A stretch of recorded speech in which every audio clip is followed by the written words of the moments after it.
Natal arremete coisas boas, certo? Então hoje nós decidimos contar uma história com final feliz. A história de Cleo Schmidt, uma garotinha de 4 anos que morava com sua mãe, Ellie Schmidt, com seu padrasto Jay Giddon e sua irmãzinha mais nova, em Carnarvon, uma cidade costeira da Austrália. Cleo foi sequestrada e tentaram transformá-la em uma boneca humana. Esse caso parou a Austrália, mas felizmente terminou da melhor forma possível.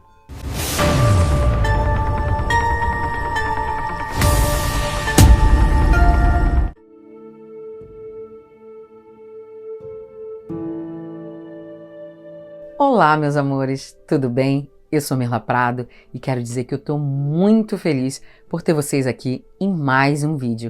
E um vídeo especial, que é o vídeo especial de Natal. E eu, por sinal, estou vestida a caráter com suéter de Natal. Gente, muito obrigada pelo ano maravilhoso que vocês me proporcionaram. Eu não sei como retribuir isso a vocês. Eu tento trazendo as melhores histórias possíveis, melhores entre aspas, obviamente, já que eu quero dizer no sentido de histórias interessantes que agreguem de alguma forma conhecimento às nossas vidas. Eu desejo que o Natal de vocês tenha sido maravilhoso. O meu, eu vou fazer um desabafo para vocês. Foi um pouco diferente. É o primeiro Natal que eu passei sem meu pai. Eu perdi meu pai no começo desse mês, no dia do meu aniversário, dia 1º de dezembro. Então, não foi um Natal fácil, mas a gente tem que aprender a seguir. Então, é isso.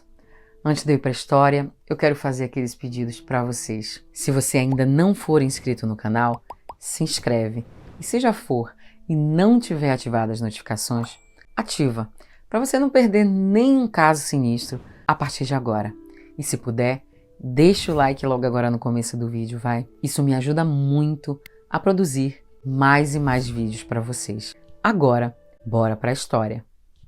No dia 15 de outubro de 2021, a família estava de férias e decidiu passar alguns dias no acampamento Blue Holes em Macleod, cerca de 80 quilômetros da casa da família, para que as meninas pudessem se divertir ao ar livre e ter mais contato com a natureza. A família chegou ao acampamento por volta das 18h30 daquele mesmo dia e foram dormir às 20 horas. Para se ter um entendimento melhor do caso, é preciso que vocês entendam a dinâmica da barraca do acampamento onde a família estava hospedada. Esta era composta por 2 barracas que eram interligadas no meio, semelhante a esse tipo de modelo que vocês podem ver na tela. Por serem 2 barracas distintas, cada uma delas tem uma saída própria. Ellie e seu marido dormiram em uma parte e Cleo e sua irmã mais nova dormiram na outra. Era como se fosse o quarto das crianças. O parque onde eles foram acampar era considerado seguro, visto que na Austrália e em outros países que têm esse costume,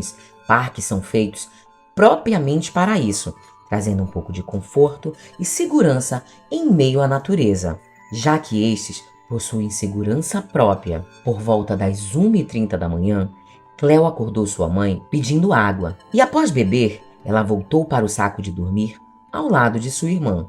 Às 6 da manhã, Ellie acordou e ao ir até a barraca das meninas, ela notou que Cleo não estava lá e o zíper da saída da barraca estava aberto. Imediatamente, a mãe percebeu que algo teria acontecido e a família começou a fazer as primeiras buscas no local, imaginando talvez que ela tivesse se levantado mais cedo e saído para brincar. Às 6h23 da manhã, sem ter pista nenhuma de onde Cleo estaria, sua mãe ligou para a polícia informando o desaparecimento da filha, enquanto todos continuavam a procurá-la.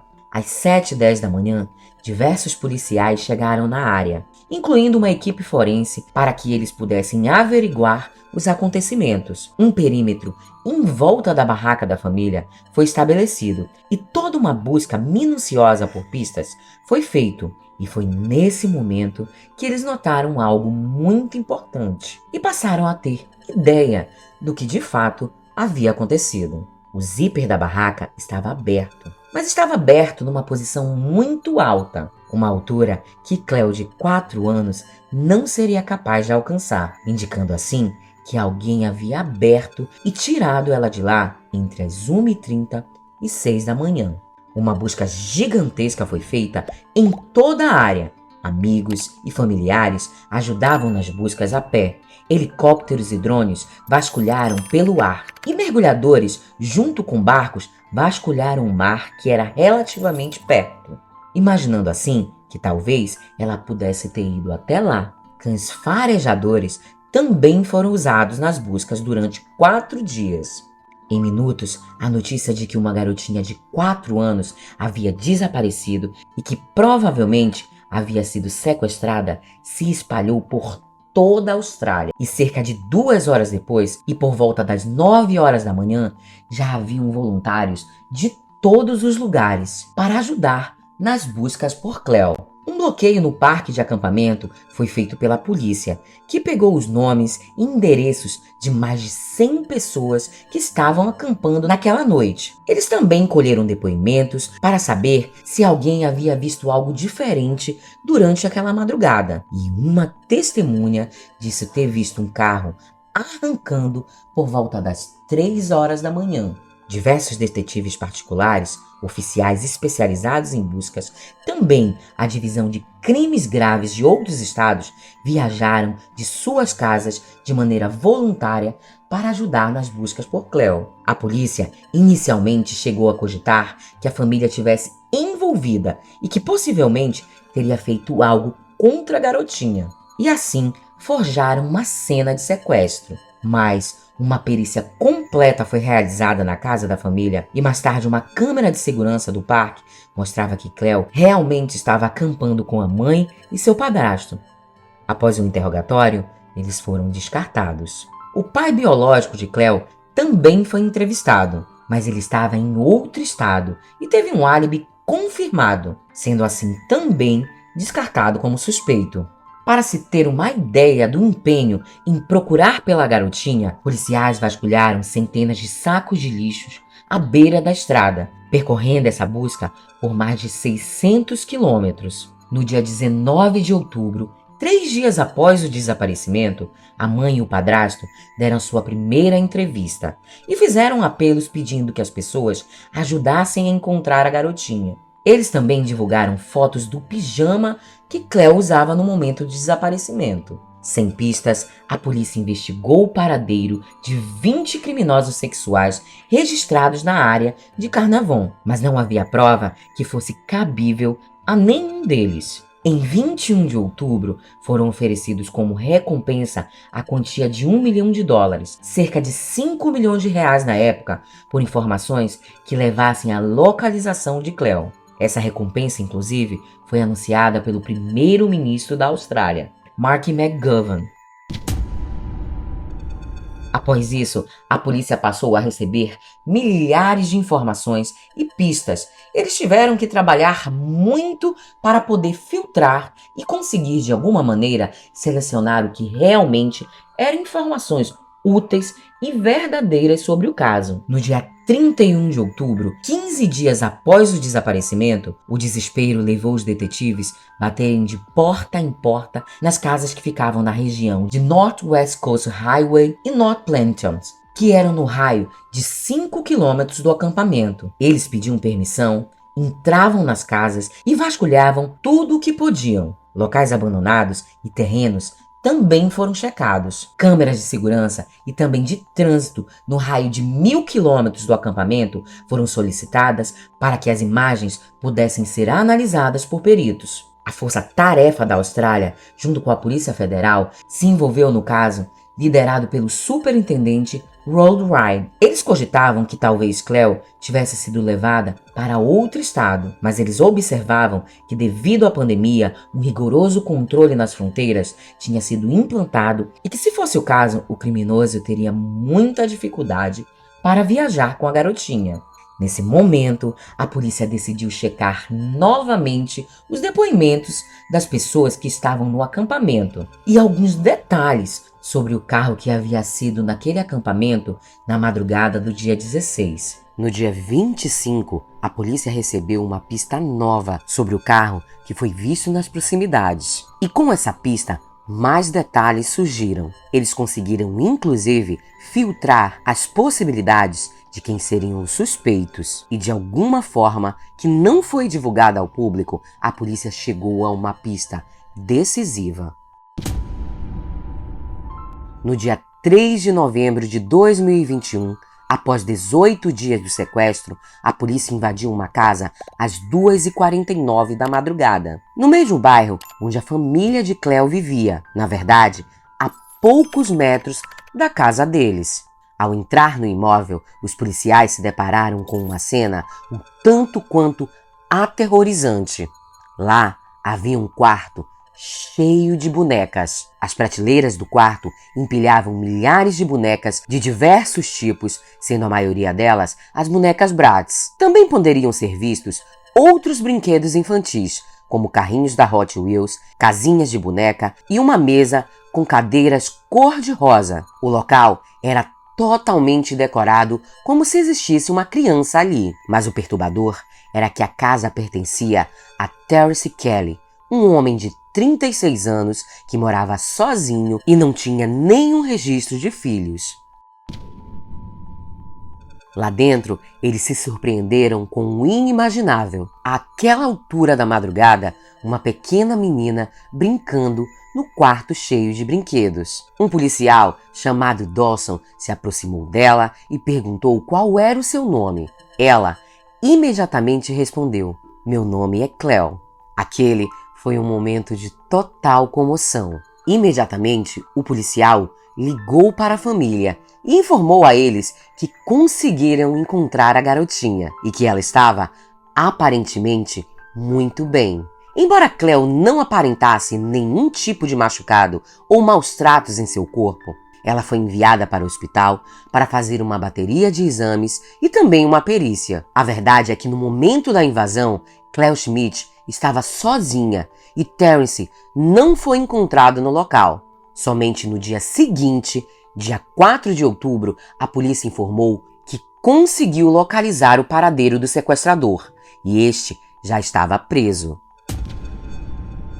Terrence Darrell Kelly, de 36 anos, tinha delírios com crianças e bonecas e frequentemente ele participava de fóruns de discussões do qual ele se dizia um pai preocupado com o futuro de seus filhos, que precisava espalhar informações para que os pais pudessem aprender a se precaver de predadores. O homem criou seu próprio mundo de fantasia. Na casa de Terry, embora houvessem milhares de bonecas, os vizinhos afirmavam que nunca tinham visto ele entrar com nenhum brinquedo. Ele era tido pela vizinhança como um homem calmo e educado, mas muito recluso e passava a maior parte do tempo dentro da casa. O homem também tinha uma rede social onde ele frequentemente postava fotos de crianças com bonecas, mas na verdade essas fotos eram todas retiradas de outros perfis.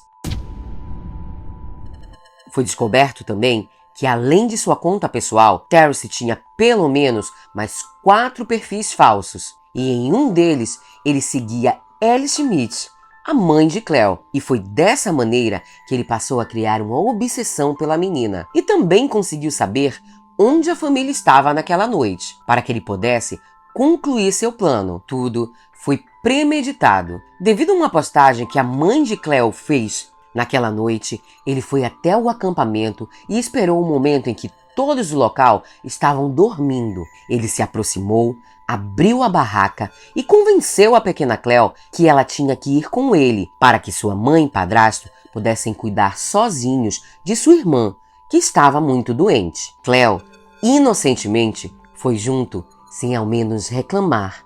O mais curioso é que com a repercussão do caso, Terrence chegou inclusive a compartilhar as postagens da mãe de Cleo pedindo ajuda para que todos buscassem por ela para que ela fosse encontrada. Na casa, ele vestia a garotinha como uma boneca, chegando inclusive a tingir seus cabelos de rosa e fazer um corte de cabelo conforme ele queria que ela ficasse. A verdade é que o homem nunca fez algo realmente monstruoso no sentido sexual com ela. O que ficou muito claro para a polícia é que ele queria, na verdade, transformá-la em uma boneca real. A pequena Cleo, quando já havia se recuperado, disse que além de Terence, havia uma mulher que a visitava quase todos os dias. Essa mulher penteava seus cabelos, lhe dava banhos e cuidava dela como uma babá. Porém, nenhum dos vizinhos viu essa mulher entrando ou saindo da casa e não foram encontradas nenhuma pista que revelasse quem era a cúmplice. Após os acontecimentos, Ellie, mãe de Cleo, disse que reformulou suas redes sociais, excluindo qualquer pessoa que ela não conheça bem e que ela não tenha um contato regular a ponto de saber o mínimo de uma pessoa. Seu perfil também foi mantido como restrito, onde somente quem ela conhece pode ver as fotos de sua família. Ellie também fez um alerta para os pais que têm o mesmo hábito que ela tinha antes, dizendo que ela conseguiu ter a sorte de ter sua filha de volta, mas que talvez eles não tivessem. Em 4 de novembro de 2021, Terence foi acusado de vários crimes, como sequestro, cárcere privado e por ter criado perfis falsos, qualificando assim como falsidade ideológica. Em 24 de janeiro de 2022, ele foi levado ao tribunal e se declarou culpado por sequestrar Cleo Schmidt. Mesmo sendo pressionado, Terence nunca identificou quem é a mulher que o ajudou a cuidar de Cleo durante o período em que ela esteve em seu domínio.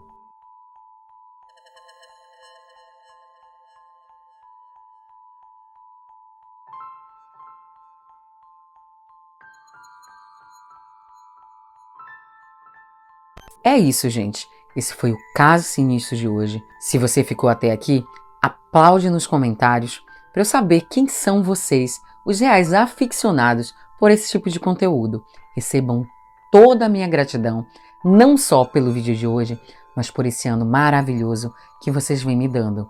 Muito obrigada e até semana que vem.